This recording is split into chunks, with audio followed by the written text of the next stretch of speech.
আজকের গল্পের টাইটেল যে জিনের সন্তানকে 14 বছর লালন পালন করে। যে জিন জাতিকে দেখলে আমরা অজ্ঞান হয়ে যাই, জ্ঞান হারিয়ে ফেলি, অথচ সেই জিনের সন্তানকে না জেনে না বুঝে 14 বছর টানা 14 বছর মানুষ লালন পালন করে।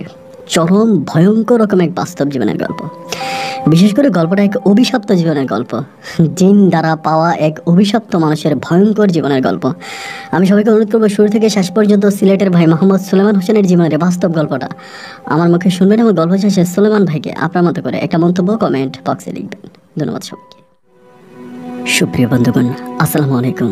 আমার নাম মোহাম্মদ সুলেমান হোসেন, আমার বাড়ি সিলেট। বন্ধুগণ, আমি আমার জীবনের গল্পটা শুরু করার শুরুতে আপনাদেরকে আমার পরিবারের বিষয়ে জানিয়ে রাখি। আমার পরিবারে আমি আছি, আমার বাবা আছে, মা আছে, এছাড়া রয়েছে আমার কাকা, ফুফি, দাদা, দাদি সহ আমার বড় 3টা বোন। আমরা টোটাল 3 বোন 1 ভাই। সিলেট শহর থেকে অনেক দূরে কোনো এক একান্নবর্তী পরিবারে আমাদের পরিবারটা এক উচ্চ মধ্যবিত্ত পরিবার।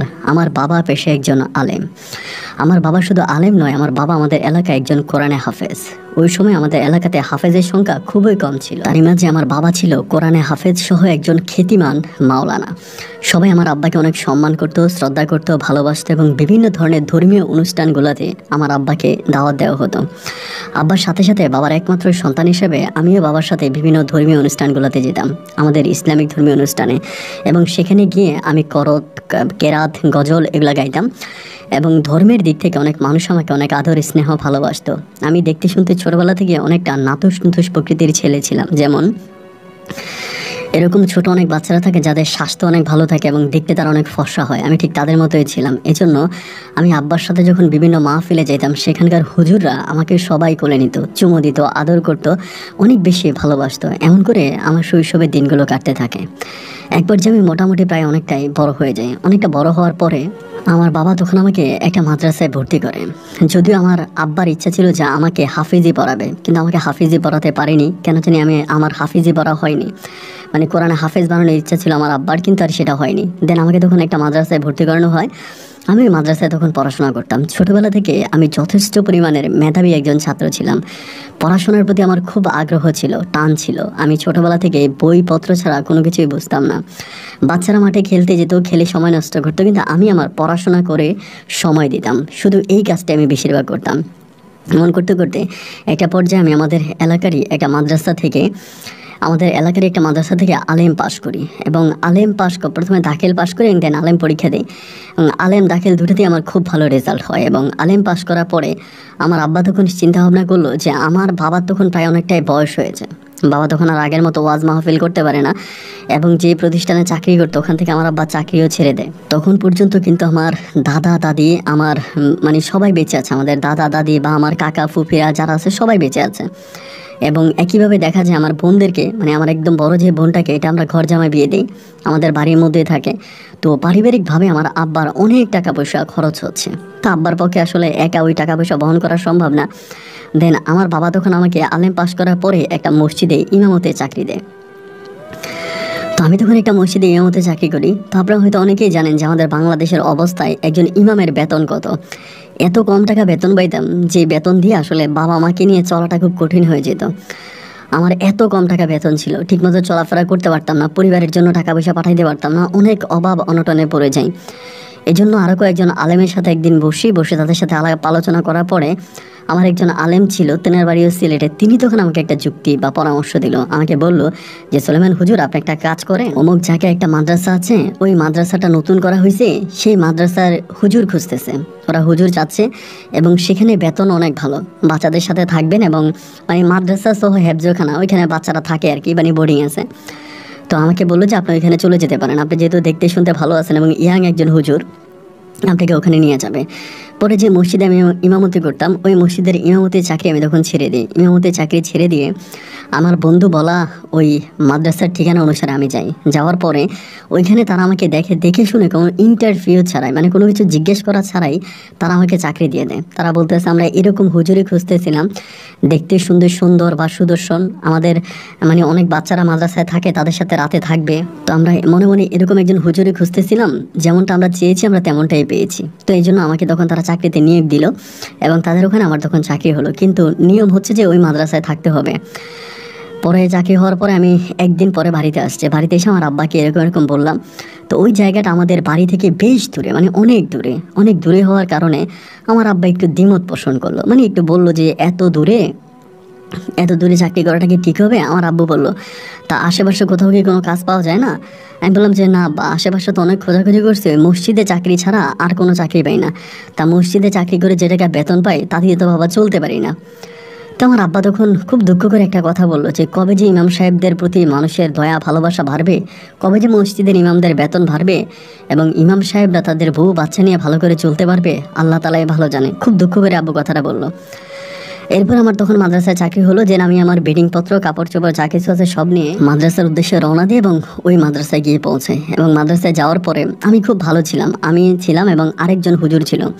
তো আমি যাওয়ার পরে ওই হুজুরটা তখন রাতের বেলায় থাকবে না, রাতের বেলায় উনি চলে যাবে, দেন রাতের বেলায় তখন আমিই থাকি, কারণ ওই হুজুর বিয়ে করছে, তার বউ আছে, তা বউ বাচ্চাকে সময় দিতে হবে, এই জন্য হুজুর চলে যায়। তো আমি যেহেতু অবিবাহিত, এই জন্য দেখা যায় বেশিরভাগ সময় মাদ্রাসার মধ্যে রাতের বেলা আমিই থাকতাম।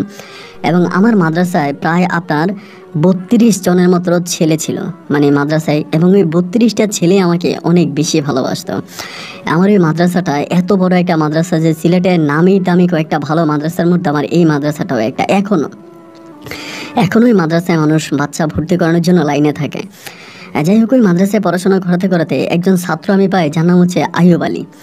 এবং আইয়ুব আলী ওই ছাত্রটা প্রচুর পরিমাণের মেধাবী ছিল, মানে এতটাই মেধাবী ছিল যে ওকে পড়া দেওয়ার আগেই ও মুখস্থ করে ফেলতো। এবং এতটাই ভালো ছিল, আমার অনেক খেজমত করতো, আমার অনেক সেবা যত্ন করতো, মাঝে মাঝে এসে আমার পা টিপে দিত, চুল টেনে দিত। যদি আমি এগুলোতে অভ্যস্ত ছিলাম না, আমি মানা করতাম, এরপরেও ও আমার হাত পা টিপে দিত, আমার শরীর টিপে দিত। কেন জানি এই বাচ্চার শরীরটা আমি অলওয়েজে ঠান্ডা পাইতাম, মানে সাপের শরীরের মতো। সবসময় শরীরটা অনেক ঠান্ডা থাকে, তখন অনেক গরম পড়ে, গরমে মানে বাচ্চারা ঘুমাইতে পারে না, এত পরিমাণের গরম, সবার শরীর থেকে ঘাম বেরোয়, কিন্তু ওর শরীরটা একেবারে সাপের শরীরের মতো ঠান্ডা থাকে। তা আমি ওরে সবসময় বলি, গরমের সময় বিশেষ করে বলি যে আইয়ুব আমার হাত পা টিপে দাও, আমার হাত পা টিপে দাও, আমার মাথা টিপে দাও, কারণ ওর শরীরের সাথে যদি আমার শরীরটা লেগে থাকে, আমার শরীরটাও মনে হয় যেন আইসের মতো ঠান্ডা হয়ে যায়। এরকম করতে করতে আমি অনেক দিন ওর সাথে কথাবার্তা বলি, মানে ওরে আমার খুব ভালো লাগে। আমাদের মাদ্রাসার যে পুকুর ঘাট আছে, পুকুর ঘাটে আমি ওরা ডাইকে নিয়ে যাই, ডাইকে নিয়ে বলি যে আইয়ুব তোমার আব্বা আম্মা কোথায়? মানে ওর আব্বা আম্মা এসেই কিন্তু ওরা এখানে ভর্তি করে দিয়ে গেছিলো। তো তোমার আব্বা আম্মার কথা মনে পড়ে না? বাকি যে বাচ্চারা আছে তারা কিন্তু মাঝে মাঝে বলতে প্রায় 2-3 মাস পরে বাড়িতে যায়, কিন্তু আইয়ুব বাড়িতে যায় না। তার বড় কারণ হচ্ছে তার বাবা মায়ের বাড়ি হচ্ছে, মানে তার বাড়ি হচ্ছে চিটংয়ে, অনেক দূরে। এই জন্য সে খুব বেশি একটা বাড়িতে যায় না, খুব বেশি একটা বাড়ির সাথে তার কোনো যোগাযোগ নাই। এবং তার বাবা মা যে তাকে ভর্তি করে দিয়ে গেছে অতটুকুই, এবং ভর্তির সময় মোটামুটি অনেকগুলো টাকা দিয়ে গেছে। আমাদের এই মাদ্রাসার যিনি সভাপতি ছিল, সভাপতির কেমন জানি এক আত্মীয় লাগে এই আইয়ুব আলী। তো যাই হোক, আমিও ওরে খুব ভালোবাসতাম, আদর স্নেহ করতাম, এরকম করে আমার তখন দিন রাতগুলো কাটতেছিল। আইয়ুবের সাথে আমার একটা মধুর সময়ও কাটে। তো মাঝে মাঝে আইয়ুব যখন বলে বাড়ি যাব, বাড়ি যাওয়ার কথা বলে, আমি তখন তাকে বাসে উঠাই দিই, যে ওদের বাস আছে, বাসে উঠে দিয়ে তখন বাড়িতে যায় এবং বাড়ি থেকে আবার চলে আসে। মানে অনেকটা ভালো একটা ছেলে আর কি, মেধাবী একজন ছাত্র এবং নম্র ভদ্র, খুবই শিক্ষিত। এইভাবে দীর্ঘ অনেকগুলো বছর আইয়ুব আমাদের সাথেই থাকে। অনেকগুলো বছর থাকার পরে একটা সময় হঠাৎ করে আইয়ুবের শরীরে এক ভয়ঙ্কর রকমের বিচি দেখা দেয়, মানে ভয়ঙ্কর রকমের এক গোটা দেখা দেয়। এবং এগুলো এতটাই ভয়ঙ্কর ছিল, এরকম গোটা বা এরকম বিচি কারো শরীরে উঠতে আমি দেখি নাই ভাই। মানে এই বিচিগুলো থেকে একরকম একটা দুর্গন্ধ ছড়াতো, একে তো প্রচুর দুর্গন্ধ ছড়াতো, এবং মানে দেখে খুব খারাপ লাগতো, খুব বাজে অবস্থা, খুব খারাপ অবস্থা ছিল। পরে আমার ভিতরে মানে কেমন জানি একটা, মানে ওরে আর অন্য বাচ্চাদের সাথে ওকে থাকতে দেওয়া হতো না, অন্য বাচ্চারা ওর সাথে থাকতো না, যেহেতু ওর গায়ে বিচি উঠছে এবং এই বিচির খুব দুর্গন্ধ, এটা থেকে মল বের হয়। তা একটা পর্যায়ে আমি তখন ওরা আলাদা একটা রুমে রাখলাম, আলাদা একটা রুমে রেখে আমি ওর খুব সেবা যত্ন করতাম, ওর কাছে যাইতাম, ওর সেবা যত্ন করতাম, ওকে আমি ওষুধ খাওয়াইতাম, মানে নিজের ছেলের মতো, মানে নিজের সন্তানের মতো আমি আদর করতাম। এরকম করে বেশ কয়েকটা মাস কেটে যাওয়ার পরে একটা পর্যায়ে হলো কি, একদিন মানে ও আমারে বলতেছে যে হুজুর আমি চলে যাব। আমি চলে যাব, আমি এখানে থাকবো না, আমি এখানে থাকলে মারা যাবো, কারণ আমার শরীরের বিচির অবস্থা যে পরিমাণের বাড়ছে, আপনি আমাকে বাড়িতে পাঠাই দেন, আমাকে গাড়িতে উঠিয়ে দেন। পরে আমি বললাম আচ্ছা ঠিক আছে, সমস্যা নাই, আমি তোমাকে তোমার বাড়িতে দিয়ে আসবো, তোমার সাথে আমি তোমার বাড়ি পর্যন্ত যাব, দিয়ে আসবো।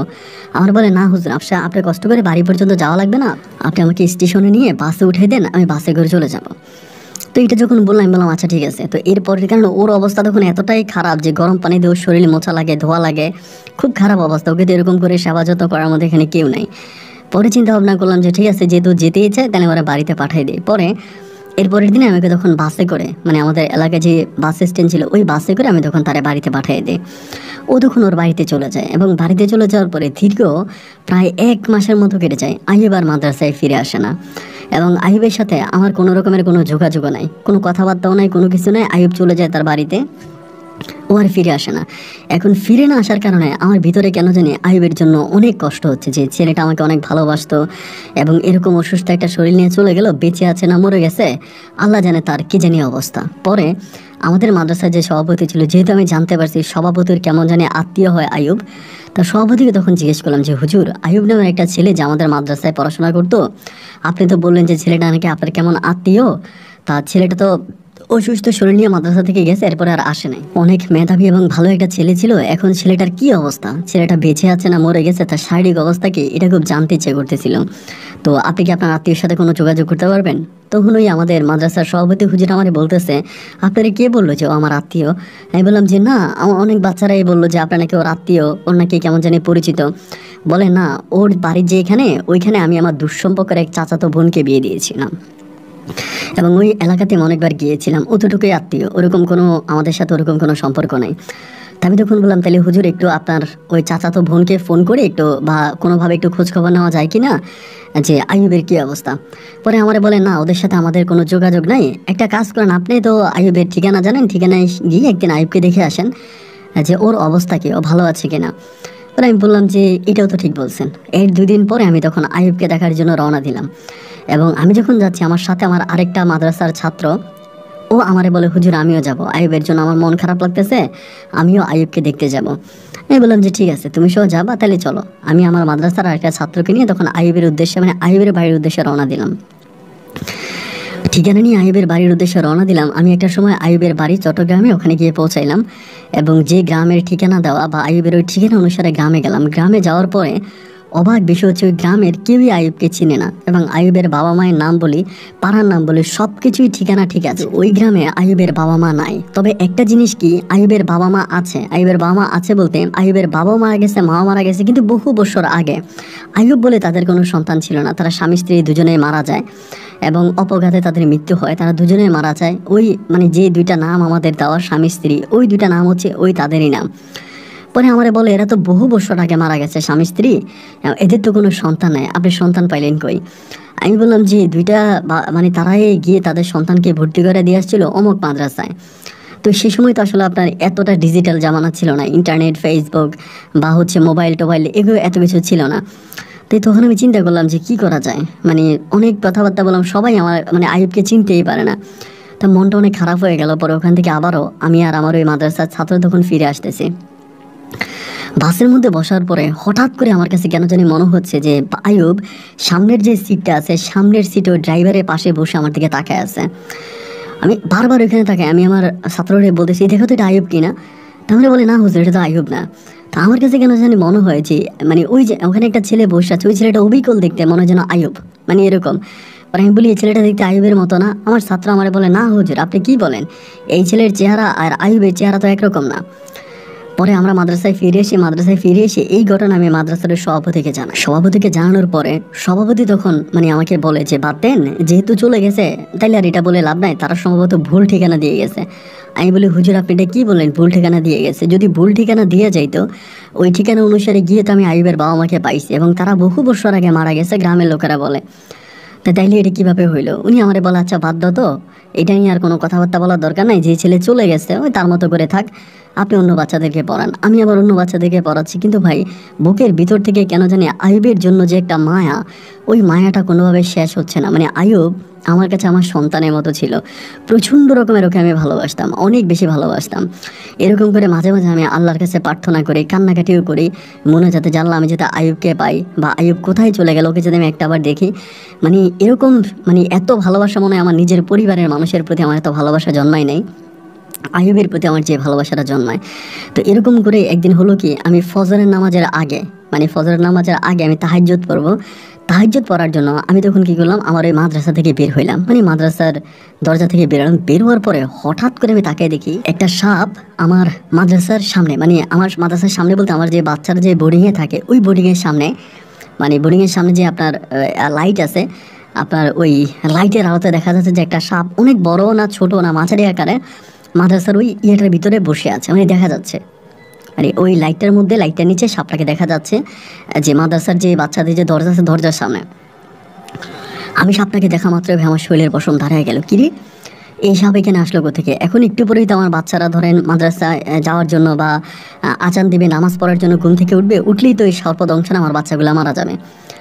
আমি তখনই করলাম কি, আস্তে করে পিছন থেকে একটা লাঠি নিলাম, এবং লাঠিটা নেওয়ার পরে এই গিয়ে আমি সাপটাকে পিটাইতে শুরু করলাম।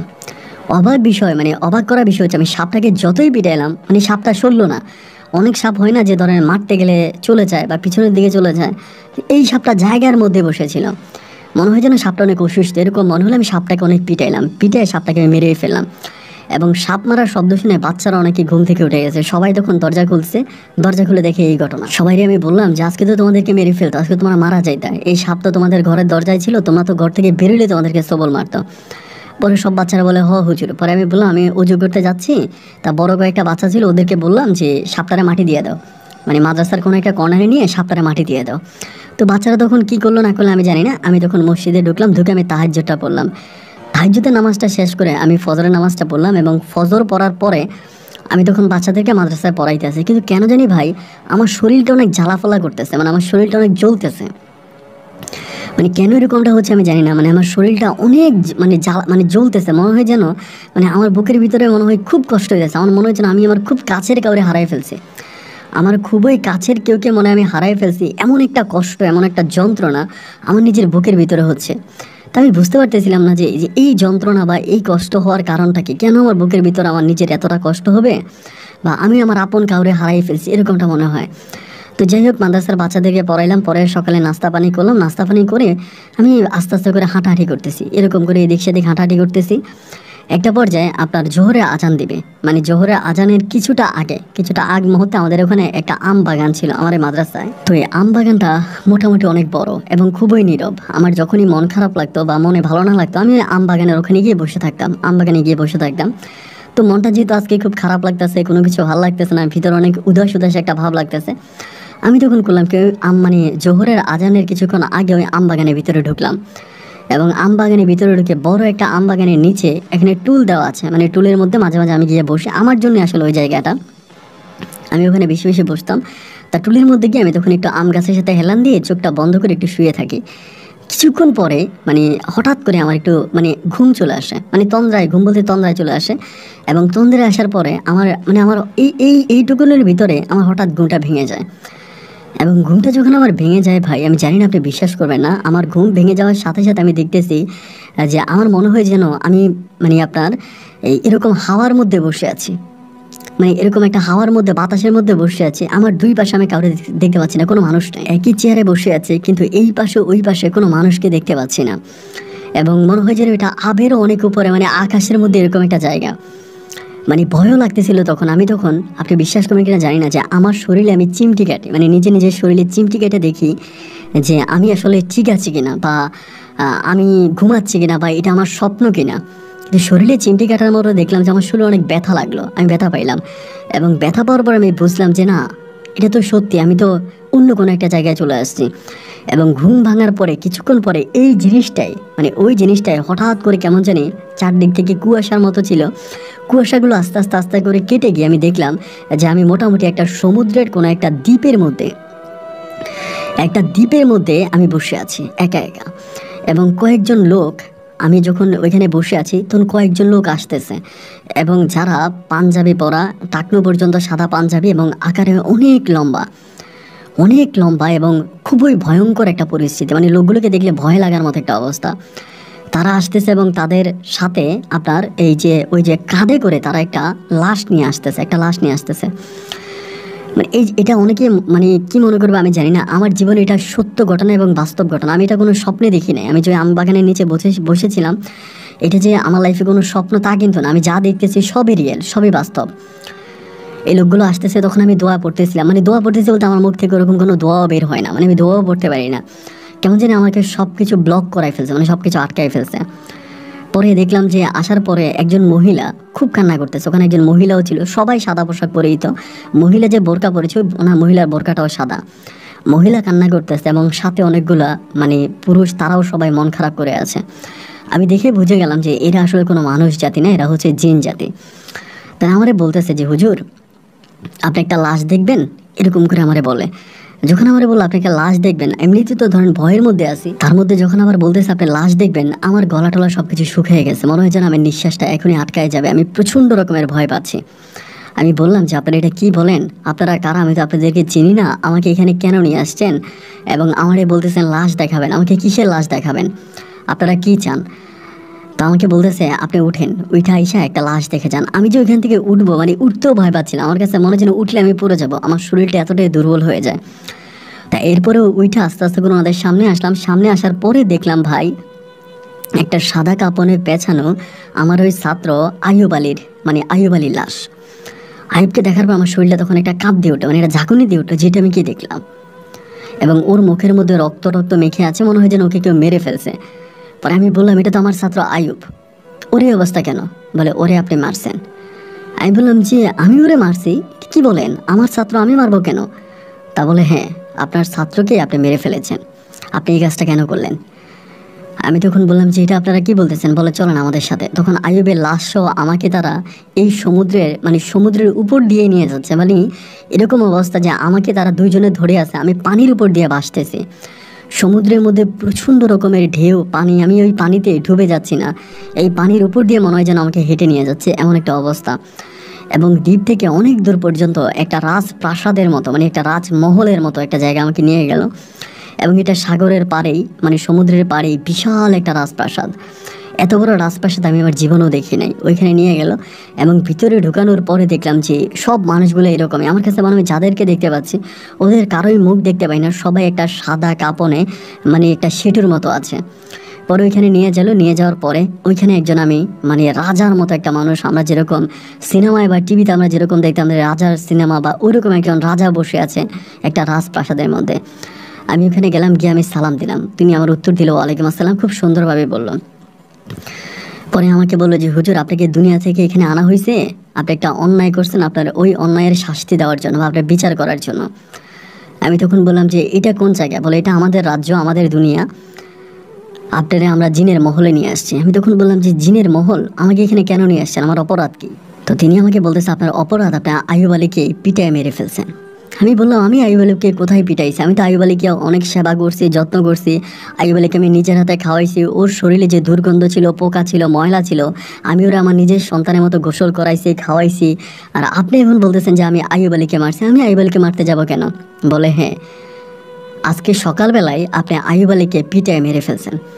আমি বললাম কীভাবে? উনি আমাকে বলে আইয়ুব আলী খুবই অসুস্থ ছিল। ওই জিনের সর্দারটা বলতেছে আইয়ুব আলী অনেক অসুস্থ ছিল, এবং আমরা জিন জাতিরা যখন অনেক অসুস্থ হয়ে যায় তখন আমাদের নিজেদের মাঝে কোনো কন্ট্রোল থাকে না, আমরা নিজেদেরকে কন্ট্রোল করতে পারি না, আমরা কন্ট্রোল লেস হয়ে যাই। এই জন্য আমরা বিভিন্নভাবে জিন জাতি অসুস্থ হইলে অনেক সময় সাপের রূপ ধারণ করে। আইয়ুব আলী যখন অনেক অসুস্থ হয়ে গেছিলো, তার ভিতর থেকে তার ওই মানে ভিতরের যেই তার একটা এবেট ছিল ওইটা নষ্ট হয়ে যায়। এরপরে আইয়ুব আলী সাপের রূপ ওই রুম থেকে বেরিয়ে যায়, মানে ওই রুমের মধ্যে থাকে, আপনি ওকে যে বাসে করে উঠাই দেন ওখান থেকে আইয়ুব আলী মানে চলে যায়, মানে সাপ হয়ে যায়। তো আপনি আইয়ুব আলীকে খোঁজার জন্য যে ওর বাড়িতে গিয়েছিলেন এটা আইয়ুব আলী দেখেছে, যে ঠিকানা আপনি গিয়েছিলেন ওই ঠিকানা আইয়ুব আলী আপনাকে দেখেছে, কিন্তু আপনার সাথে কথা বলে নাই বা কথা বলার মতো হিম্মত ওর শরীরে ছিল না, কারণ অনেক অসুস্থ ছিল। তো আপনি ওর জন্য মোনাজাতে কান্নাকাটি করতেন, ওর জন্য আপনি দোয়া করতেন, ওকে আপনি দেখতে চাইতেন। তো এই জন্য ও নিজে অনেক বেশি ইমোশনাল হয়ে যায় এবং ওই সাপের রূপেই ও একদিন সকালবেলা ভোরে আপনাকে দেখার জন্য মাদ্রাসার গেটে বা মাদ্রাসার সামনে যায় এবং খেলে পরে আপনি তাকে বেদমভাবে পিটিয়ে মেরে ফেলেন। আমি তখন বললাম যে আমি তো ভাবছিলাম এটা কোনো সাপ, আমি তো সাপ মনে করে আমি সাপ পিটে আমি মারছি, আমি তো আইয়ুব আলীকে মারি নাই। পরে উনি আমাকে বলতেছে, দেখেন আপনি একজন আলেম মানুষ, আপনি একজন দিনদার হুজুর, আপনি দুনিয়াদারি সম্বন্ধে সব কিছুই জানেন এবং আপনার যে বাবা ছিল তিনিও একজন নামকরা আলেম ছিল, আপনারা আলেম পরিবার, আলেম সমাজ। আপনি জানেন যে কোরআনের মধ্যে জিনের কথা উল্লেখ আছে, পৃথিবীতে জিন জাতি আছে এবং আপনি এও জানেন যে জিনেরা বেশিরভাগ ক্ষেত্রে সাপের রূপ ধারণ করে, জিনেরা বেশিরভাগ ক্ষেত্রে কালো কুকুরের রূপ ধারণ করে, এটা আপনি জানেন। এবং আপনি এও জানেন যে হঠাৎ করে কোনো সাপকে সামনে দেখলে তাকে মারতে নাই, হঠাৎ করে কোনো সাপকে সামনে দেখলে তাকে বলতে হবে যে তুমি সরে যাও, চলে যাও, যদি না যায় তারপরে আপনি তাকে মারতে পারেন। আপনি কি একটাবারের জন্য আইয়ুব আলীকে এই কথা বলছিলেন যে এখান থেকে চলে যাও? আপনি বলেন নাই। আপনি ওখানে গিয়ে আইয়ুব আলীকে ভেদর মারতে শুরু করছেন এবং মেরে আপনি তাকে মেরেই ফেলেন। আমি তখন বললাম, দেখেন সর্দার সাহেব, আমি তো ভাবছিলাম যে এটা কোনো একটা জিন হবে, সরি এটা কোনো একটা সাপ হবে, যে সাপটা একটু পরে আমার বাচ্চারা মাদ্রাসা থেকে বের হবে, বের হওয়ার পরে আমার বাচ্চাদেরকে হয়তো মেরে ফেলবে বা কামড় দেবে, সবল দেবে, এই ভয়ে আমি ওকে মেরে ফেলছি, কিন্তু আমি তো জানতাম না যেটা আইয়ুব আলী। পরে বলে, না, এভাবে আপনি একটা সাপকে দেখা মাত্রই মেরে ফেলতে পারেন না, আপনি এটা অন্যায় করছেন এবং এই অন্যায়ের আপনার শাস্তি হবে। এই কথা বলে ওই রাজপ্রাসাদ থেকে মোটামুটি অনেকটা দূরের একটা নির্জন জায়গা আমাকে ওখানে নিয়ে বেঁধে রাখে। আস্তে আস্তে করে সন্ধ্যা হয়ে যাচ্ছিল এবং সন্ধ্যার পরে আমার ভয়ে মনে হয় আমি এখানে অজ্ঞান হয়ে যাব, এমন একটা অবস্থা। চারদিকে শুনশান নীরবতা, কোনো মানুষ নেই, একটা সমুদ্রের মাঝখানে একটা গাছের ঢালে, মানে একটা গাছের সাথে আমাকে বেঁধে রাখে এবং অনেক পরে তারা তখন আমার জন্য খাবার নিয়ে আসে। রাত্র কয়টা বাজে আমি জানি না, তবে রাত্রেবেলা আমার জন্য খাবার নিয়ে আসে, এরকম ডিসে করে আমার জন্য খাবার নিয়ে আসে। এসে আমাকে বলে যে আপনি খাবার খান। খাবার আমাকে দিল, কিন্তু কোনো খাবার আমার গলা দিয়ে নামতেছে না। খাবারগুলো দেখে যেন আমার আরও বেশি আতঙ্ক লাগতেছে, মানে আরও ভয় লাগতেছে। আমার হাতের বাঁধন ছেড়ে দিন, আমি তখন খাবার খেলাম। খাওয়ার পরে পুনরায় আমাকে ওখানে আবারও বেঁধে তারা চলে যায় এবং সকাল পর্যন্ত, মানে সূর্য ওঠা পর্যন্ত আমি ওই দ্বীপের মধ্যে আটকানো অবস্থায় থাকি। এই দ্বীপের মধ্যে আমি আটকানো অবস্থায় থাকি এবং একটা সময় সূর্য ওঠে, সকাল হলে পরে তারা তখন আবারও 8-10 জন এখানে আসে, এসে আমার হাতের বাঁধন খোলে এবং বাঁধন খুলে আমাকে ওখান থেকে তারা আবার ওই রাজপ্রাসাদে নিয়ে যায় এবং সকালবেলা রাজপ্রাসাদে নিয়ে যাওয়ার পরে আমি তখন একদম সারা রাত ঘুমাতে পারি নাই, শরীর জ্বলতেছে, চোখ জ্বলতেছে, মনে হয় এখানেই ঢুলে পড়ে যাব, সেন্সলেস হয়ে যাব, এরকম একটা পরিস্থিতি। রাজপ্রাসাদে নেওয়ার পর আমারই বলতেছে যে হুজুর, আপনি যে অন্যায় করেছেন সে অন্যায়ের শাস্তি আপনাকে কী দেওয়া যায় আপনিই বলেন। আমি বললাম, দেখেন আমি তো না বুঝে হত্যা করেছি, এখন এটা যে জিনের বাচ্চা ছিল বা এটা যে আইয়ুব ছিল আমি তো জানতাম না। এরপরেও আপনাদের কাছে যেই শাস্তি হয় আপনারা আমার সেই শাস্তি দিতে পারেন, আমি আপনাদের শাস্তি মাথা পেতে নিতে রাজি আছি, কারণ আপনারা তো আমাকে কোথায় নিয়ে আসছেন, এই জায়গায় তো আমি চিনিও না। এখান থেকে ছেড়ে দিলে আমি কখনো আমার মাদ্রাসায় বা আমার দুনিয়াতে আমি কখনো ফিরতেও পারবো না। আপনারা যদি মনে করেন আমাকে এখানে মেরে ফেলবেন, আমাকে এখানে হত্যা করবেন, তাহলে আপনারা আমাকে এখানে হত্যা করে ফেলতে পারেন, আমাকে মেরে ফেলতে পারেন, আমার জীবনের প্রতি কোনো মায়া নাই। মেরে ফেললে আমি এখানে মরে যাবো। আমি যেহেতু আইয়ুবকে হত্যা করেছি, আপনারা আমাকে হত্যা করেন, আমাকে পিটাই মেরে ফেলেন। পরে বলে, না, আমরা আপনাদের মতো অতটা পাষাণ না। এই কথাটা আমাকে বলে যে আমরা আপনাদের মতো এত পাষাণ না, তবে আপনার রায় হচ্ছে এইটা, আপনি যেরকম আইয়ুবের বাবা মাকে মানে আইয়ুবের বাবা মাকে আপনি যেরকম সন্তান হারা করেছেন, আপনারও কোনোদিন কোনো সন্তান হবে না। আপনি বিয়ে শাদী করবেন, আপনার কখনো কোনো সন্তানাদি হবে না, আপনি নিঃসন্তান হিসাবে আপনার পুরো জীবন কাটাবেন। আমি যখন বললাম যে এটা কী ধরনের কথা, আমি তো এখনো বিয়েই করি নাই। বলে, হ্যাঁ, বিয়ে করলেও আপনার কখনো সন্তান হবে না, এই হচ্ছে আপনার শাস্তি।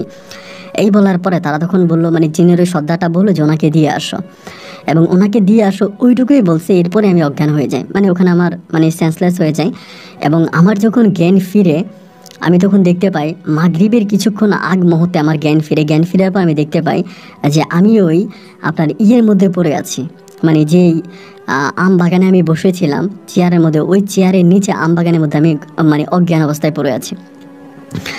এবং একটু পরে মাগরিবের আজান দেওয়ার পর আমি তখন ওখান থেকে উঠি, আমার সাদা পাঞ্জাবি ছিল সব কালো হয়ে গেছে। আমি আস্তে আস্তে করে মাদ্রাসার গেটের দিকে, মাদ্রাসার দিকে যাচ্ছিলাম এবং মাদ্রাসার বাচ্চারা আমাকে দেখে চিৎকার করতে শুরু করে এবং চিৎকার করে এসে সবাই আমাকে জড়িয়ে ধরে বাচ্চারা কান্না করতে করতে বলতেছে যে হুজুর, আপনি কই ছিলেন, আপনি কোথায় গেলেন, আজকে 2 দিনের মতো হয়ে গেছে আমরা আপনাকে খুঁজে পাচ্ছি না, আপনি কোথায় গেছেন এবং আপনার শরীরে এত ময়লা কেন। আমি বললাম আচ্ছা ঠিক আছে, আমি একটু গোসল করবো, আমাকে একটু গোসল করতে দাও। পরে আমাকে তারা পুষ্কুনের পাড়ে নিয়ে গেলো, আমাকে সাবান দিল, তোয়ালে দিল। আমি তখন এখানে গোসল করলাম। গোসল করার পরে মাগরিবের টাইমটা চলে যাচ্ছে, আমি দৌড়ে গিয়ে কোনো রকম মাগরিবের নামাজটা পড়লাম এবং মাগরিবের নামাজটা পড়ে আল্লাহর কাছে শুকরিয়া আদায় করলাম। আমার তখন ভয় আর ঘুম আসতেছে না, মানে ঘুম আসতেছে না বলতে আমি আর একা থাকতে পারতেছি না। মাদ্রাসায় আসছি, আইসা বাচ্চাদেরকে বললাম যে তোমরা আজকে কেউ ঘুমায়ও না, তোমরা সবাই আমার সাথে থাকো। পরে সবাই আমার বারবার বলতেছে হুজুর আপনি কই গেছিলেন, কোথায় গেছিলেন? এশার নামাজটা পড়ার পরে খাবার খাইলাম। খাওয়ার পরে আমি বাচ্চাদের সবাইকে নিয়ে মাদ্রাসার যে বোর্ডিং আছে, বোর্ডিংয়ের ওখানে বসে আছি, সারা রাত বসে আছি। বাচ্চারা বলতেছে হুজুর মানে অনেকটা ঘুমাই যাচ্ছে, ঘুমাই গেলে ডাক দিতেছে, এই ঘুমাইও না, ঘুমাইও না, আমার সাথে বসো, তোমরা ঘুমাইও না। আমি আমার বাচ্চাদেরকে সারাটা রাতে এক ফোঁটা ঘুমোতে দেইনি। এই বাচ্চাগুলো আমার সাথে সারাটা রাত অবধি পর্যন্ত জেগেছিল এবং আমার সাথে জেগে থাকার পরে সকালবেলা যখন ফজরের আজান দিল, আমি বাচ্চাদেরকে নিয়ে একসাথে মসজিদে গিয়ে নামাজ পড়লাম এবং নামাজ আদায় করে আমি তখন সরাসরি সভাপতির বাড়ির উদ্দেশ্যে রওনা দিলাম। তো সভাপতি তখন একটু অসুস্থ ছিল, ওনার বাড়িতে গেলাম সকালে, সাথে আমি আমার দুজন বাচ্চাকে সাথে করে নিয়ে গেছি। সভাপতির বাড়িতে গেছি, বা যাওয়ার পর আমি বললাম যে হুজুর আমি আমার বাড়ি যাব। পরে বলতেছে যে হঠাৎ করে বাড়ি যাবেন? আমি বললাম যে বাড়ি যাব বলতে আমি একেবারে চলে যাব, আমি মাদ্রাসায় শিক্ষকতা করব না। তা বলতেছে কেন, আপনি হঠাৎ মাদ্রাসার চাকরি ছেড়ে দিবেন কেন? আপনি যদি ছেড়ে দেন তা আপনি তো আগে বলবেন, তাই না? আপনি আগে বলে দিলে আমরা আপনার জায়গায় আরেকটা শিক্ষক নিয়োগ করব, এরপরে তো আপনি যাবেন। এখন আপনি যদি হঠাৎ করে চলে যান তা বাচ্চাদের সাথে রাতের বেলা থাকবে কে? আমি বললাম আমি আপনার কোনো প্রশ্নের জবাব দিতে পারবো না, আমার শারীরিক অবস্থা ভালো না, আপনাকে কোনো প্রশ্ন উত্তর দিতে পারবো না। শুধু আপনাকে এটাই বলতে পারি যে আমি আর এই মাদ্রাসায় থাকতেছি না, আমি চলে যাব।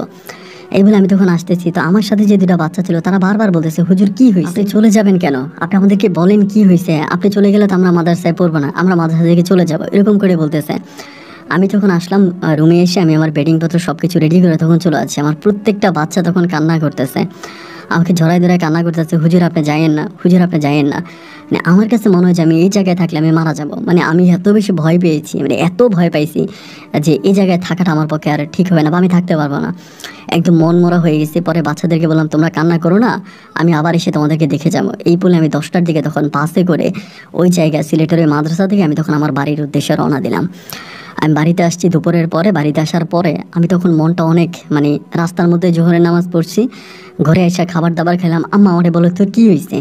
মানে আমি যে জিনিসগুলো দেখে আসছি, যে জিনিসগুলো মানে সরাসরি আমি আমার চোখে দেখেছি, এগুলো আমি আসলে আমার চোখ থেকে সরাতে পারি না, এগুলো আমি ভুলতে পারি না। যেগুলো আমি কী দেখলাম, এত বড় রাজমহল, এত মানুষ, এত সমুদ্র, মানে এটা মনে হয় যেন আমার কাছে একটা ভিন্ন পৃথিবী। আমাদের তো একটা পৃথিবী আছে, আমার মনে হয় এটা অন্যরকম কোনো একটা পৃথিবীতে আমি গিয়েছিলাম। এই জিনিসগুলো চিন্তাভাবনা করতে করতে আমি অনেকটা মানসিকভাবে ভেঙে পড়ি। মানসিকভাবে ভেঙে পড়ি বলতে ঠিক এইরকম যে আমার খাওয়া দাওয়া ঘুম সব কিছু বন্ধ।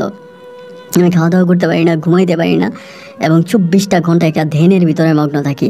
আমার পরিবারের মানুষ আমাকে বারবার জিজ্ঞেস করে কি হয়েছে সুলেমান, তোমার কি হয়েছে বলো। আমার মা বাবা, আমার দাদি ওই সময় মারা যায়, দাদা থাকে, তা পরিবারের অন্য মানুষরা সবাই জিজ্ঞেস করে, আমার বোনেরা কি হয়েছে ভাইয়া বলো, কি হয়েছে বলো।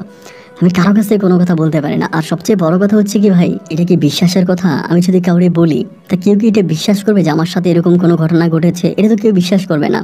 এবং যেটা মানুষ বিশ্বাস করবে না, এটা তো মানুষকে শুনিয়ে লাভ নাই, এটা মানুষকে বলে লাভ নাই। এই জন্য আমি এই কথাটা কাউকে বলতে চাই না। আমি কথাটাকে স্কিপ করি এবং এই কথাটাকে আমি কারো কাছে বলি না, লুকিয়ে রাখি। এমন করতে করতে আমার আব্বা আম্মা হঠাৎ করে সিদ্ধান্ত নিল যে ওর অবস্থা যেহেতু এরকম হয়ে গেছে, মাদ্রাসারও চাকরি ছেড়ে দিছে এবং ওর অবস্থা যেহেতু খুব নাজেহাল খারাপ অবস্থা, আমরা ওকে বিয়ে করাই দিব। পরিবার থেকে তখন সিদ্ধান্ত নেওয়া হলো আমাকে বিয়ে করাবে। আমি তখন বললাম যে না, আপনারা আমার বিয়ে করায়েন না, আমি বিয়ে করবো না। কারণ আমি তো জানি আমি যদি বিয়ে করি তাহলে আমার কখনো সন্তানাদি হবে না, আমি নিঃসন্তান হিসেবে থাকবো। তো আমাকে যে মেয়েটা বিয়ে করবে ওই মেয়েটার কি অপরাধ? সে কেন সারাটা জীবন তার মানে ছাড়া থাকবে, তার সন্তান ছাড়া থাকবে? এটা তো হতে পারে না। আমি তখন আমার আব্বা আম্মাকে বললাম যে না, প্রয়োজন নেই, আপনারা আমার বিয়ে করেন, আমি বিয়ে করবো না। না, আমার বাপ মায়ের কথা হচ্ছে যা হবার তা হয়ে গেছে, তোমাকে বিয়ে করতে হবে, তুমি বিয়ে করো।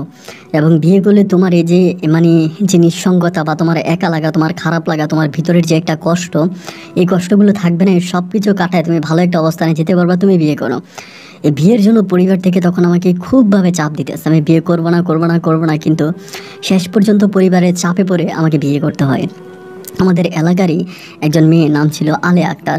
আলিয়া আক্তার ওই মেয়েটাকে তখন আমার বিয়ের জন্য ঠিক করে আমাকে বলে তুমি মেয়ে দেখতে চলো। আমি ভাবলাম যে আমি মেয়ে দেখবো না, মেয়ে দেখার কোনো ইচ্ছা নাই। বিয়ে যেহেতু তোমরা আমাকে করাবো, আমি বিয়ের দিনে যাবো এবং সেদিনই মেয়ে দেখবো, এর আগে আমার মেয়ে দেখতে হবে না। বিয়ের আগে আমি আর মেয়ে দেখার জন্য যাই না এবং বিয়ের দিনে আমি তখন বর্ষে জুই বাড়িতে যাই, আমার তখন বিয়ে হয়। বিয়ে হবার পরে আমি তখন আলিয়াকে নিয়ে ঘরে আসি, আমার বাসর ঘর হয়, মানে আমার বাসর ঘরে যাই। এবং যাওয়ার পরে আমি তখন আমার বাসর ঘরে আমি কোণার মধ্যে বসে আছি, ঘরের কোনায়। আলিয়া তখন আমাকে বলতেছে, কি হয়েছে আপনার, আপনি এরকম মনমরা হয়ে আছেন কেন? আমার কি আপনার পছন্দ হয় নাই? সবাই বিয়ে করার আগে বউ দেখে, কিন্তু আপনি আমাকে এর আগে দেখলেনও না, আমাকে আপনি না দেখে বিয়ে করছেন, আমার কি আপনার ভালো লাগে নাই? আমার সাথে সংসার করতে গিয়ে আপনি ইচ্ছুক না?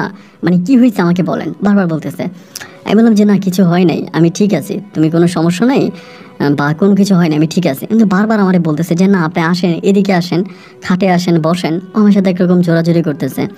একটা সময় মধ্যরাতে আমি রাগ করে ঘর থেকে বেরিয়ে যাই, মানে বাসর ঘর থেকে বেরিয়ে যাই। বেরিয়ে যাওয়ার পরে আমি ফজর পর্যন্ত বাইরে থাকি এবং ফজর আজান দিলে পরে আমি ফজরের নামাজে যাই, নামাজ পড়ে আসি। এবং আসার পরে আলিয়ার শ্বশুরবাড়ি থেকে, মানে আলিয়ার বাড়ি থেকে, মানে আমার শ্বশুরবাড়ি থেকে লোকজন আসে এবং লোকজন এসে আলিয়াকে তখন নিয়ে যায়।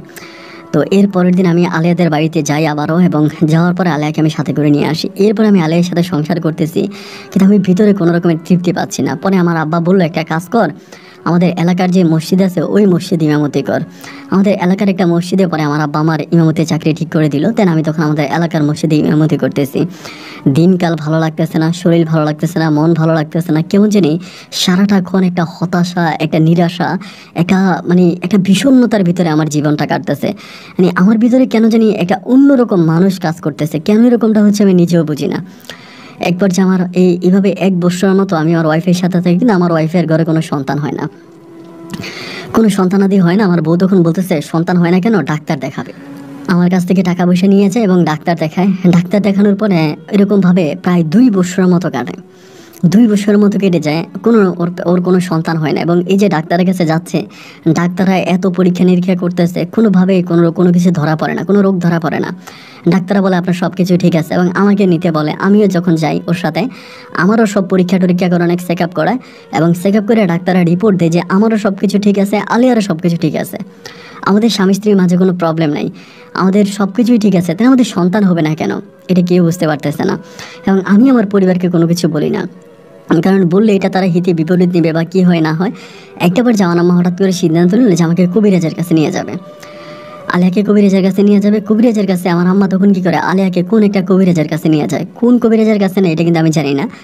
ওই কবিরাজের বাড়ি থেকে আসার পর আমার আম্মা কেমন জানি একটু হঠাৎ করে চুপ হয়ে যায়। চুপ হয়ে যায় বলতে কথাবার্তা কমিয়ে দেয়, কোনো কথাবার্তা বলে না, একদম নীরব হয়ে যায়। আমি তখন বলি, মা কী হয়েছে? পরে আমারে বলে যে, সুলেমান, তোর জীবনে কি এরকম কোনো ঘটনা ঘটেছে যেটা তুই কারো কাছে বলিস নাই, যেখান থেকে তোরে বলা হয়েছে যে তোর কখনো সন্তান হবে না, এরকম কোনো কিছু? আমি তখন আমার আম্মার এই কথাটা শুনে বুঝে যায় যে আমার সব কিছু জেনে গেছে বা আমার সব কিছু বুঝে গেছে। পরে আমি মাথাটা নিচের দিকে দিয়ে আমি বলি, মা তাহলে তুমি জেনেই গেছো, আবার আমাকে কেন জিজ্ঞেস করতেছো? মা আমাকে বলে, এত বড় একটা সত্য তুই সবার কাছে কেন লুকালি, কেন তুই এটা সবার কাছে বললি না? আমি বললাম, মা এটা কি বলার মতো কথা? আর এটা বললে কি কেউ বিশ্বাস করবে? তো কেউ বিশ্বাস করবে না। আমি কারো কাছে বলি এই কথা তো কেউ বিশ্বাস করবে না। পরে আমাকে বলতেছে যে, না বাবা, এটা কী ধরনের কথা? আচ্ছা, এরপর আমি তোকে কবিরাজের কাছে নিয়ে যাবো, তুই কবিরাজের কাছে যাবি কালকে। আমি যেতে চাই না। পরে মা আমাকে জোর করে ওই কবিরাজের কাছে আবারও নিয়ে যায়। নিয়ে যাওয়ার পরে কবিরাজ আমাকে বলে, আপনার ভাগ্য তো অনেক ভালো, আপনার ভাগ্য অনেক ভালো, আপনি এমন একটা জায়গা থেকে আসছেন যে জায়গায় গেলে মানুষ আর ফিরে আসে না, যে জায়গায় গেলে মানুষ আর কখনোই ফিরে আসে না, কিন্তু আপনি ওই জায়গা থেকে ফিরে আসছেন, আপনার ভাগ্য অনেক ভালো। কিন্তু আপনাকে ওরা যা বলে দিয়েছে তাই তো হবে, আপনার তো কোনো সন্তানাদি হবে না। আপনি শুধু শুধু কেন আপনার বউয়ের এত চেক আপ, এত পরীক্ষা, এত কিছু করতেছেন? আমি বললাম, আসলে আমি কোনো চেক আপ পরীক্ষা এগুলোর মাঝে নাই, আমার মা আমার বাবা তারাই নিয়ে যাইতো। পরে বলে, তারপরও আপনি একটা তাবিজ ব্যবহার করেন এবং এই তাবিজটা ব্যবহার করে দেখতে পারেন যে আপনার কোনো সন্তানাদি হয় কিনা, তবে না হওয়ার সম্ভাবনাই বেশি।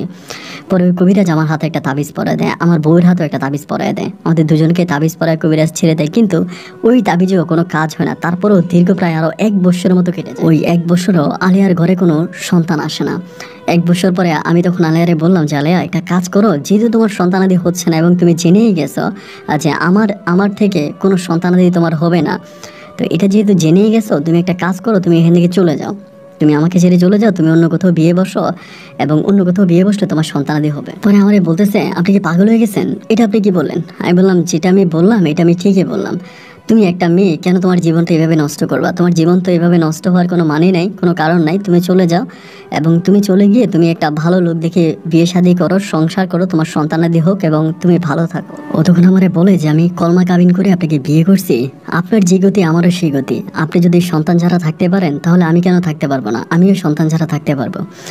তো এরকমভাবে আমরা তখন সন্তান ছাড়াই দীর্ঘ 4 বছরের মতো সংসার করি, আমাদের কোনো সন্তানাদি হয় না এবং কোথাও কোনোভাবে হচ্ছে সন্তানাদি হচ্ছে না। এরপরে আলেয়া বিভিন্ন জায়গা থেকে সন্তান চাচ্ছে, বিভিন্ন আপনার এতিমখানা অথবা অনেক হসপিটাল বিভিন্ন জায়গা থেকে ও সন্তান চাচ্ছে, যে কোথাও একটা পালক সন্তান হয় না, ও পালবে, এরকম করে অনেক জায়গায় সন্তান চাইতেছে, কিন্তু কোথাও ভালো কোনো সন্তান মানে ভালো কোনো সন্তান পাচ্ছে না, সন্তান পাওয়া যায় না। অ্যান্ড এরকম করে অনেকগুলো দিন কেটে গেল। একদিন শুক্রবারে হলো কি, সকালবেলা আমি তখন ওই মসজিদে যাই নাই শুক্রবারে, মানে সকালবেলা বলতে তখন প্রায় 9টা থেকে 9:30 বাজে, শীতের সময় ছিল, শীতকালে।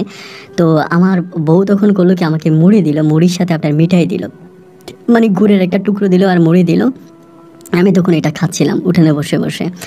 হঠাৎ করে এক ভিক্ষুক মহিলা, অলৌকিক রকম মানে অদ্ভুত রকমের এক ভিক্ষুক মহিলা আমাদের বাড়িতে আসছে।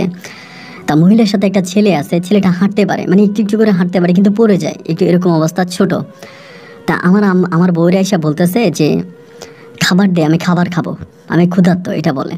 তো তখন আমার ওয়াইফ মাত্র রান্না বান্না করতেছে, খাবার এরকম হয় নাই। তারপর আমার ওয়াইফ বলে রান্না তো হয় নাই, আমি আপনাকে কী দেবো, একটু মুড়ি দেই।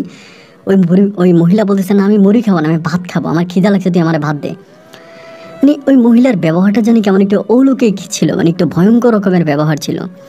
পরে আমি আমার বউরে বললাম যে উনি সম্ভবত খিদার্ত, তুমি ওনারে ভাত দাও, তাড়াতাড়ি ভাত রান্না করো। আমার বউর তখন চুলার উপরে রান্না ছিল, তাড়াতাড়ি করে রান্না বান্না করলো এবং ওই মহিলাকে তখন খেতে দিল। মহিলা তখন ভরপেট খাবার খাইলো, ভরপেট খাবার খেলো। খাবার খেয়ে মহিলা বলতেছে, মানে আমার বউ তখন মহিলার সামনে বসে আছে, বসে থাকা অবস্থায় খাবার খাওয়ার পরে মহিলাটা অনেকটা ঠান্ডা হয়ে গেছে। ঠান্ডা হয়ে আমার বউরে বলে, কিরে মাত্র মন খারাপ কেন?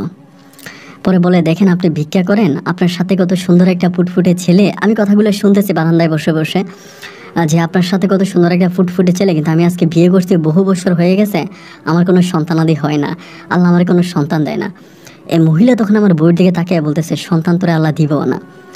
এই কথাটা শোনার পরে আমি তখন লাফ দিয়ে চেয়ার থেকে দাঁড়াই গেলাম, যে কী ব্যাপারে এই মহিলাটা কী বললো, যে সন্তান কখনো আল্লাহ দিবও না। পরে আমি বললাম যে আমার বউয়ের এই সন্তান আল্লাহ দিব না, এটা আপনি জানলেন কেমনে? পরে মহিলা বলে, আমি এমনিই বলছি, এই কথা আমারে বলে। এরপরে আমার ওয়াইফকে বলতেছে, তাহলে তুই আমার সন্তানটারে রেখে দে, আমার ছেলেটারে রেখে দে। আমার বউ বলে, এটা আপনি কি বলেন, আপনার সন্তানকে আমাকে দিয়ে দিবেন? বলে, হ্যাঁ দিয়ে দিব, আমার সন্তানটা আমার সাথে থেকে রাস্তায় ভিক্ষা না করে তোর মতো একটা ভালো পরিবারে যদি থাকে, তাহলে আমার সন্তানটা ভালো থাকবে। তা তুই যদি চাস আমি আমার ছেলেটারে তোরে দিয়ে দিব। মানে আমি এই যে কথোপকথনগুলো হচ্ছে বা এগুলো হচ্ছে, জাস্ট অবাক নজরে সব কিছু দেখে যাচ্ছিলাম যে এটা কি হচ্ছে। এই মহিলা তার সন্তানকে আমার ওয়াইফকে দিয়ে দিচ্ছে, মানে সব কিছু মিলে জানি বিষয়টা আমার কাছে একটু কেমন একটু অলৌকিক বা একটু ভয়ঙ্কর পরিস্থিতি মনে হচ্ছে। একটা পর্যায়ে মহিলা বলল যে, তুই কি আমার সন্তানকে নিয়ে যাবে? যদি নিয়ে যাস আমি আমার সন্তানকে দিয়ে যাব। আমার বউ বলে, এরকম একটা সন্তান পাইলে কে রাখবেন? আপনি যদি দিয়ে যান তাহলে দিয়ে যান, আবার কখন এসে নিয়ে যাবেন? সারাদিন ভিক্ষা টিক্ষা করে যাওয়ার সময় নিয়ে যাবেন? মহিলা বলে, না নিব না, আমি এমনি তোরে দিয়ে যাব, না আমার ছেলের নিয়ে যা। এই বাচ্চাটারে আমার ওয়াইফের কাছে দিয়ে মহিলা তখন চলে গেল, মানে চোখের সামনে এই ঘটনাগুলা। মহিলা চলে গেল, আমিও তখন একটু অবাক হয়ে গেলাম। থানামিতে গেলাম, তখন অজু করলাম, মানে গোসল করলাম, গোসল করে জুমার নামাজ পড়তে যাবো মসজিদে। জুমার নামাজ পড়ে আমি তখন ঘরে আসছি, আসার পরে দেখি যে আমার বউ এই বাচ্চাটারে খাওয়াইতেছে, গোসল করাইছে, ভালো কাপড় চোপড় পরাইয়ে খাওয়াইতেছে। তারপরে আমি হাসতে হাসতে বলতেছি, ফকিরের বাচ্চারা খাও, একটু পরে মহিলা এসে তার বাচ্চারা নিয়ে যাইব। আমার বউ বলে, নিয়ে গেলে নিয়ে যাবে, তাতে কি, বাচ্চাটা থাকুক না কয়েক ঘন্টা আমার কাছে। আমার বউয়ের এই কথাটা শুনে আমার কলিজাটা মনে হয় ছিঁড়ে গেছে, মানে অনেক কষ্ট পাইছি। আসলে কি আর করা, আল্লাহ যদি সন্তান না দেয়, জোর করে তো আর সন্তান আনা যাবে না। যাই হোক, আমার বউ তখন এরকম করে কথাবার্তা বললো। এরপরে বাচ্চাটার আমার বউ রাখতেছে। দেখতে দেখতে সন্ধ্যা গড়িয়ে এলো, রাত চলে আসলো। এই মহিলা আর তার বাচ্চারা নেওয়ার জন্য আসতেছে না। রাত হয়ে গেল, হয়ে যাওয়ার পর আমি বললাম, কি ব্যাপার আলেয়া, এই মহিলা তো তার বাচ্চা নেওয়ার জন্য আসলো না। পরে আমারে বলতেছে, মহিলা আর আসবে না, মহিলা আমার বাচ্চাটা দিয়ে গেছে। এরকম করে ও তখন সারা রাত বাচ্চাটা অনেক সেবা করে, যত্ন করে, এবং পরের দিন সকালবেলায় বাচ্চাটা নিয়ে ও মার্কেটে যায়, এবং মার্কেটে নিয়ে বাচ্চার জন্য অনেক শপিং টপিং করে নিয়ে আসলে। ঠিক যেমন কথা তেমনই কাজ। এই মহিলা যে বলছে আমার সন্তানটা আমি তোকে দিয়ে গেলাম, আমি সন্তান আর নিব না, আসলেই কিন্তু এই মহিলা এই সন্তান নেওয়ার জন্য আর আসলো না। এই ছেলেকে নেওয়ার জন্য মহিলা টোটালি আসলো না, এবং মহিলা এই ছেলেকে আমার ওয়াইফের কাছে দিয়ে টোটালি চলেই গেছে, আর আসে না।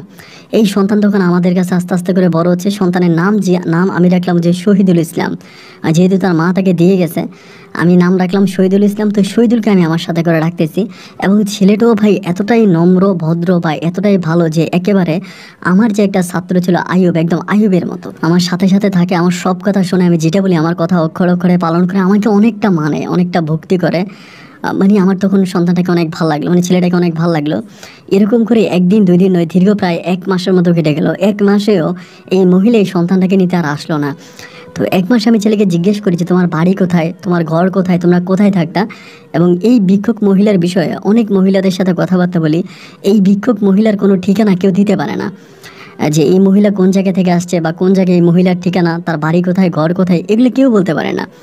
তো বাচ্চারা আমাদের সাথে আছে, আমাদের সাথে বড় হচ্ছে, এইভাবে দীর্ঘ প্রায় 1 বছরের মতো কেটে যায়। 1 বছরে তখন বাচ্চাটা মোটামুটি বড় হয়। বড় হলে পরে আমি তখন তারা আমাদের এলাকারই একটা স্কুলে ভর্তি করাই দিই। মাদ্রাসায় ভর্তি করাই না, স্কুলে ভর্তি করাই। বাচ্চা তখন স্কুলে পড়তেছে। আমার আব্বা আম্মাও তখন এই বাচ্চাটার পেয়ে অনেক খুশি। সবাই তখন এটা আমার সন্তান হিসাবেই সবার কাছে পরিচিতি পায়। আমার সন্তান হিসাবে তখনও বড় হয়। আমার বউ তারাই খাওয়ায়, গোসল করায়, ঘুম পাড়ায়, স্কুলে নিয়ে যায়। এরকম করে ছেলেটা একদিন দুই দিন নয়, প্রায় 14 বছরের মতো আমাদের পরিবারে থাকে। কিন্তু অবাক করা বিষয় হচ্ছে এই 14 বছরে ওই মহিলা একটা বারের জন্য এই ছেলেটাকে দেখতে আসে না। একটা বারের জন্য এই মহিলা এই 14 বছর এই ছেলেটাকে দেখতে আসে না। এই 14 বছর ছেলেটা আমাদের সাথেই থাকে, এবং ওর বয়স তখন প্রায় আপনার 18 বছরের কাছাকাছি হয়ে যায়, একদম তাগড়া জোয়ান। ওই মুহূর্তে আমরা ওকে বিয়ে শাদী করাবো, ওরে সংসার করাবো, বা ওরে আমরা ওরকম একটা আলোচনা করতেছি বা ওরে ওভাবে রাখবো। অ্যান্ড এমন করতে করতে আমাদের এলাকারই এক মেয়ের সাথে, আমাদের এলাকারই মোল্লাপাড়ার এক মেয়ের সাথে আমার এই ছেলে শহীদুলের প্রেম হয়। তো মোল্লাপাড়ার এক মেয়ের সাথে প্রেম হয়ে ওই মেয়ের সাথে ওর বিয়ে শাদী হবে বা এরকম কথাবার্তা চলতেছিল। তো কোনো একটা কারণে আমার আব্বা মানে শহীদুলের দাদা হঠাৎ করে বলে দিল মোল্লাপাড়ার ওই মেয়েটাকে শহীদুলকে বিয়ে করাবে না, এই মেয়েটা ভালো না, মেয়েটার চরিত্রে সমস্যা আছে, এই মেয়েটা বিয়ে করাবে না। হঠাৎ করে আমার আব্বু কেন জানি এই মোল্লাবাড়ির ওই মেয়েটাকে বিয়ে করাতে রাজি হলো না শহীদুলকে। অ্যান্ড আমার আব্বা বলতেছে শহীদুলের বয়স কম, মাত্র 18-19 বছর, ও এখন এতটা বড় হয় নাই, দুনিয়াদারি সম্বন্ধে এত কিছু বুঝে না, এই মেয়েটা ভালো না, মেয়েটার চরিত্র খারাপ, এরকম চরিত্রহীন একটা মেয়েরে আমরা শহীদুলকে বিয়ে করাবে না।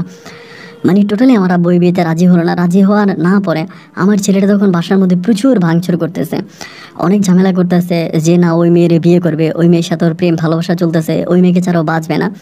আমি যতই আমার আব্বারে বুঝালাম, আমার আব্বার কথাই একটা যে ওই মেয়ের যদি এই বাড়িতে বউ বানায় আনা হয়, আব্বু আমার বাড়ি থেকে বেরিয়ে যাবে, মানে আমার ঘর থেকে বেরিয়ে যাবে। শেষ পর্যন্ত নিরুপায় হয়ে আমার আব্বার মন রাখতে গিয়ে আমি ওই মেয়ের সাথে আমার ছেলের বিয়েটা দিলাম না, মানে এই শহীদুলের বিয়েটা দিলাম না। এবং না দেওয়ার মাস দেড়েক পরে মেয়েটা তখন বিয়ে হয়ে যায়। মেয়েটার যেদিন বিয়ে হয় ওই দিন আমার ছেলেটা গলা কাটা মুরগির মতো লাফালাফি করে, প্রচুর পরিমাণে চিল্লাচিল্লি করে, কান্নাকাটি করে, অনেক ঝামেলা করে, কিন্তু কি আর করবে, কিছু তো করার নাই। এবং এর পরের দিনে হঠাৎ করে আমার ছেলেটা বাড়ি থেকে পালিয়ে যায়। আমার ছেলেটা বাড়ি থেকে চলে যায়, এবং বাড়ি থেকে চলে যাওয়ার পরে আমার আব্বা বলতেছে হয়তো রাগ করে চলে গেছে, চলে আসবে, তোরা মন খারাপ করিস না, যেখানেই গেছে ও চলে আসবে, তোরা রাগ করিস না বা তোরা মন খারাপ করিস না। আমার কথা হচ্ছে আমি শহীদুলের মাঝে যে পরিমাণে রাগ, ক্ষোভ, অভিমান দেখেছি, আমি জানি ও আর ফিরবে না। আমার বউ তো ঘরের মধ্যে খুব কান্নাকাটি করতেছে, মানে প্রচণ্ড কান্নাকাটি করতেছে, ও কোথায় চলে গেল, আমাদেরকে কোনো কিছু না বলে কই গেল। আমার বউ তখন ওরে খুঁজতে শুরু করে, আমিও তখন ওরে খুঁজতে শুরু করি। এইভাবে প্রায় 1 সপ্তাহের মতো কেটে যায়, আমরা শহীদুলের কোনো সন্ধান খুঁজে পাই না। মানে ও কোথায় আছে না আছে এগুলো কোনো কিছুই জানতে পারতেছি না, ও কোথায় চলে গেছে, মানে কোন জায়গায় গেছে, ওর আর কোনো সন্তান নাই নাই নাই নাই, টোটালি নাই। মানে ওরে আমরা আর পাইলামই না, মানে কোন জায়গায় গেল, কোথায় গেল, মানে ওর কোনো সন্তানই আর খুঁজে পাওয়া গেল না। এরকম করে অনেকগুলা মাস কেটে গেল। অনেকগুলো মাস বলতে লাইক 1 বছরের মতো কেটে গেল। তখন আমরা শহীদুলের ছবি এবং বিভিন্ন তখন ইন্টারনেটের মাধ্যমে বা এখানে ওইখানে বিভিন্ন জায়গায় শহীদুলের ছবি আমরা ছাপাই দিতেছি, ওরে নিখোঁজ, ওরে পাওয়া যায় না, থানাতেও নিখোঁজ ডায়েরি করলাম। এমন করতে করতে হঠাৎ করে একদিন চট্টগ্রাম থেকে এক লোক আমাকে ফোন করে, আমার মোবাইলে ফোন করে আমারে বলতেছে যে আপনার ছেলেকে পাওয়া গেছে, আপনার ছেলে চট্টগ্রামের অমুক জায়গায় আছে, তবে পাগলের বেশে, মানে পাগল হয়ে আছে। তাই আমি বললাম যে চট্টগ্রামের কোন জায়গায় আছে, ঠিকানা দিল। ঠিকানা অনুসারে আমি তখন কি করলাম, আমার এলাকার আরও 2জন লোক নিয়ে মাইক্রোবাস ভাড়া করে সে এলাকাতে চলে গেলাম ফোন নাম্বার অনুযায়ী। এবং যাওয়ার পরে দেখলাম যে আমার ছেলে একটা বাস স্টেশনের পাশে মহিলা কাদার ভিতরে বসে আছে, এবং তার অবস্থা খুবই খারাপ, সে আমাকে চিনে না। আমি তখন মানে বুঝতে পারলাম যে হয়তো মেয়েটার সাথে তার ছেঁকা খাইছে বা মেয়েটার কাছ থেকে ধোকা খাইছে, খাওয়ার পরে সম্ভবত মানসিকভাবে এরকমটা হয়ে গেছে। ওইখান থেকে তখন আমরা তারে ধরাধরি করে নিয়ে আসি, আনার পরে তারা বাড়িতে আনি, বাড়িতে আনার পরে গোসল টোসল করাই। কিন্তু ও আর বাড়িতে এসে কাউরে চিনতে পারে না, আমাকে, তারপরে হচ্ছে আমার পরিবারের অন্য মানুষকে, কাউকেও চিনে না। যখনও কাউরে চিনি না তখন আমরা কী করলাম, সেখানে মানে আমাদের এলাকাতে যে হসপিটাল ছিল হসপিটালে ভর্তি করাই। এবং হসপিটালে ভর্তি করানোর পরে সেখানে ডাক্তাররা বোর্ড মিটিং বসে, ডাক্তাররা আলাপ আলোচনা করে, এই বিষয়ের উপরে তারা রিসার্চ করে, অনেক কথাবার্তা বলে, অনেক কিছু করে, কিন্তু এরপরেও কোনো কিছুতে তারা কোনো কিছু বের করতে পারতেছে না। মানে তারা বলে যে এই ঘটনা ঘটার কি কারণ সেটা তো বুঝতে পারতেছি না, মানে ওর ভিতরে কোনো সমস্যা পাচ্ছি না, কিন্তু কেন ও কথা বলে না, মানে কেন আমাদের সাথে কথা বলে না, বা কেন ও আমাদেরকে চিনে না, না চিনার তো কোনো কারণ নাই।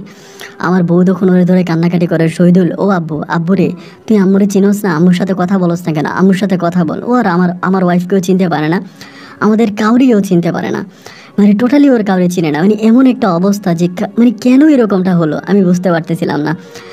আমি তখন কি করি, যত বড় বড় ডাক্তার আছে ঢাকাতে বড় ডাক্তারের কাছে নিয়ে যাই, আমার ছেলেটা একজন মানসিক প্রতিবন্ধী হয়ে যায়। মানে কেমন জানি একটা মানসিকভাবে ওর ভিতরে কেমন একটা মানসিক প্রতিবন্ধী ভাব চলে আসে। কারোর সাথে কথা বলে না, কারোর সামনে পড়ে না, সবার কাছ থেকে দূরে থাকে, সবার কাছ থেকে নিজেকে হাইড করে রাখে, কেমন জানি একটা গোপন একটা ভাবের মধ্যে পড়ে থাকে, কাউরিই চিনতে পারে না, টোটালি কাউরি চিনতে পারে না। এমন করতে করতে পরে আমি সিলেটে আমাদের একজন বড় কবিরাজ আছে, অনেক বড় একজন কবিরাজ, এবং তিনি একজন আলেমও। আমি ওই কবিরাজের কাছে আমার সন্তানটাকে নিয়ে যাই। আমি কবিরাজটাকে অনেক বিশ্বাস করি, তিনি অনেক ভালো মনের একজন মানুষ। উনি ওরকম কোনোভাবে কবিরাজি করে না, কিন্তু মানুষটা অনেক ভালো। ওনার কাছে নিয়ে যাওয়ার পরে তিনি আমার ছেলেকে দেখে তিনি বলে, ঠিক আছে তুই মঙ্গলবারে নিয়ে আসিস, মঙ্গলবারে একদম ভোর দুপুরে, মঙ্গলবারে দুপুরবেলা আমাদেরকে খবর দেয়। মঙ্গলবারে দুপুরে আমি তখন আমার ছেলেকে নিয়ে ওই হুজুরের বাড়িতে যাই, মানে কবিরাজের বাড়িতে যাই। কবিরাজের বাড়িতে গেলে পরে কবিরাজ তখন জিন চালান করে, এবং জিন চালান করে আমারে বলে, মানে জিন চালানটা সম্পূর্ণ হওয়ার পর আমারে বলে যে সুলেমান সাহেব এটা তো আপনার ছেলে না। আমি বললাম হ্যাঁ এটা আমার ছেলে না, এটা সত্য, একটা ফকির মহিলা আমার এই ছেলেটাকে আমাকে দিয়ে গেছিলো, আমি এই ছেলেটাকে পালতেছি। বলে এটা তো ওই ফকির মহিলার ছেলেও না। আমি বললাম তাইলে? বলে এই ছেলের অরিজিনাল বাড়ি হচ্ছে কক্সবাজার। কক্সবাজার কোথায়? কক্সবাজার চকরিয়া। তা কক্সবাজার চকরিয়া এই ছেলের বাড়ি। তা আপনি এটা কি বলেন? বলে হ্যাঁ।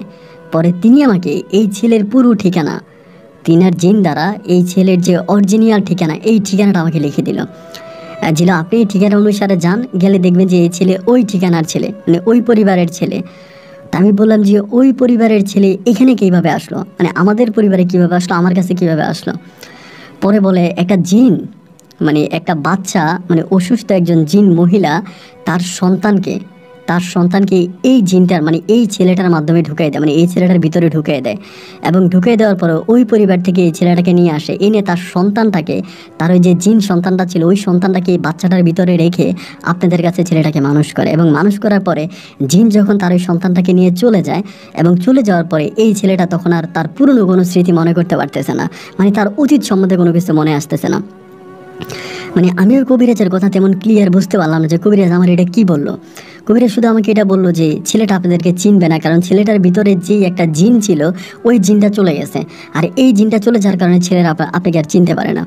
কবিরাজের কথা আমি কোনো কিছু না বুঝে আমি তখন বাড়িতে আসলাম। বাড়িতে আসার পরে আমার ওয়াইফকে আমি তখন বললাম যে এই ঘটনা। আমার ওয়াইফ বলে তাহলে তুমি ওই ঠিকানা অনুসারে গিয়ে দেখো না যে ওরে চিনতে পারে কিনা। এরপরে সেই ঠিকানা অনুযায়ী আমাকে আমার ওই কবিরাজে যে ঠিকানা দিল সেই ঠিকানা অনুযায়ী আমি তখন চকরিয়ার উদ্দেশ্যে রওনা দিলাম।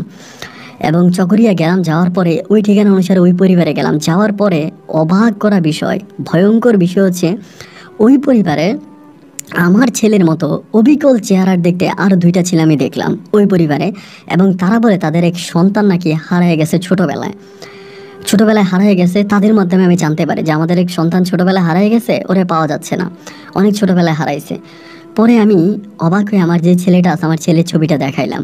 দেখানোর পরে তারা বলতেছে এটা তো আমাদের ছেলেদের চেহারার মতোই। তারা তখন করলো কি, চকরিয়া থেকে আমার সাথে সিলেটে চলে আসে আমার বাড়িতে আসার পরে আমার ছেলেটাকে, মানে শহীদুলকে দেখার পরে তারা শহীদুলকে জড়ায় ধরে কান্নাকাটি করে। শহীদুল কিন্তু আমাদেরকেও চিনে না, ওর পরিবারের কাউরেও কিন্তু ও চিনে না। ওর বাপ্পা তখন কান্নাকাটি করে বলতেছে এটা আমার ছেলে, ছোটোবেলায় ও হারাই গেছিলো। এবং এটা বিশ্বাস করার কারণ হচ্ছে কি জানেন, শহীদুলের সাথে ওর বাকি যে ভাইরা আছে, এর আরও 2টা ভাই আছে, একদম অবিকল চেহারা, ভাইয়ের চেহারা মিল না, অবিকল চেহারা। এরপর আমি বিশ্বাস করতে পারতেছিলাম না যে এটা ওনাদের সন্তান। বিশ্বাস করতে না পারার পরে সর্বোপরি তখন ডিএনএ টেস্ট করি, এবং অবাক করা বিষয় হচ্ছে ডিএনএর মাধ্যমে এই ছেলের সাথে তার বাপ মায়ের ডিএনএ পরিপূর্ণভাবে মিলে যায়। মিলে যাওয়ার পরে তখন তারা বলে যেটা আমাদের সন্তান, আপনারা এবার তো প্রমাণ পাইছেন, তা আমাদের সন্তানকে দেন, আমরা নিয়ে যাই। এরপর এই সন্তানকে মানে শহীদুলকে তারা নিয়ে যায়। আমার ওয়াইফ দিতে রাজি হয় না, এরপরও যেহেতু তার রিয়েল বাবা মা তারা নিয়ে যায় এবং নিয়ে যাওয়ার পরে শহীদুলকে প্রায় বৎসর 2-1 তারা রেখে আদর সমাদর করে ভালোবাসা দিয়ে আস্তে আস্তে করে পরে ওকে একটা বিয়ে করায়। যদিও ও এখন এমন একটা মানে মানসিক প্রতিবন্ধী, মাঝে মাঝে আমার বাসায় আসে, এসে আমার ওয়াইফের সাথে আমার সাথে আমার পরিবারের সাথে থাকে, আবারও চট্টগ্রামে চকরিয়ায় চলে যায়, ওইখানে গিয়ে ওর ওই বাবা মায়ের সাথে থাকে। মানে এখন পর্যন্ত আমার সন্তানটা একরকম একটা মানসিক প্রতিবন্ধীর মতো আছে। না ও আমার পরিবারে কাউকে চিনতে পারে, না ওর বাবার পরিবারে কাউকে চিনতে পারে, ও কাউকেই চিনতে পারে না। কেমন জানি একটা অলৌকিক জীবনযাপনও করতেছে। তো আমার ছেলেটার জন্য আমি এখনও দোয়া করি আল্লাহর কাছে, আল্লাহ আমার ছেলে হোক বা যেই হোক আল্লাহ যাতে তাকে মানুষ করে। কিন্তু ভাই ওই বিষয়টা আমি অবাক হয়ে গেলাম। ওই কবিরাজ যেটা বললো যে 14 বছর ধরে তার মাঝে একটা জিন ছিল, ওই জিনটা চলে যাওয়ার পরে ছেলেটা মানসিকভাবে এরকম প্রতিবন্ধী হয়ে গেছে। তো আমার ছেলের ঘটনাটা আপনাকে বললাম এবং আমার ছেলের ছবি আপনাকে পাঠালাম। আমার এই ছেলে এবং এখনও আমাদের বাড়িতেই আছে, বেশিরভাগ সময় আমাদের এখানেই থাকে, সিলেটেই থাকে এবং চকরিয়াতেও থাকে, 2 জায়গায় মিলিয়ে থাকে। বিয়ে শাদী করছে, এখন ওর ওয়াইফও আছে। তো আমার সন্তানের জন্য দোয়া করবেন, আল্লাহ যাতে আমার সন্তানকে অন্তত তৌফিক দান করবে, যাতে আমাদের সবাইকে চিনতে পারে। এবং ও অনেকটা মানে ভোলা ভালা টাইপের হয়ে গেছে, কথা বলে না, খুব কম কথা বলে, একটু প্রতিবন্ধী টাইপের। আল্লাহ যাতে ওকে সুস্থ করে ওর জন্য দোয়া করবেন এবং যদি মন চায় আমার ছেলের জীবনের এবং আমাদের জীবনের এই গল্পটা আপনি প্রচার করবেন। ভালো থাকবেন, আসসালামু আলাইকুম।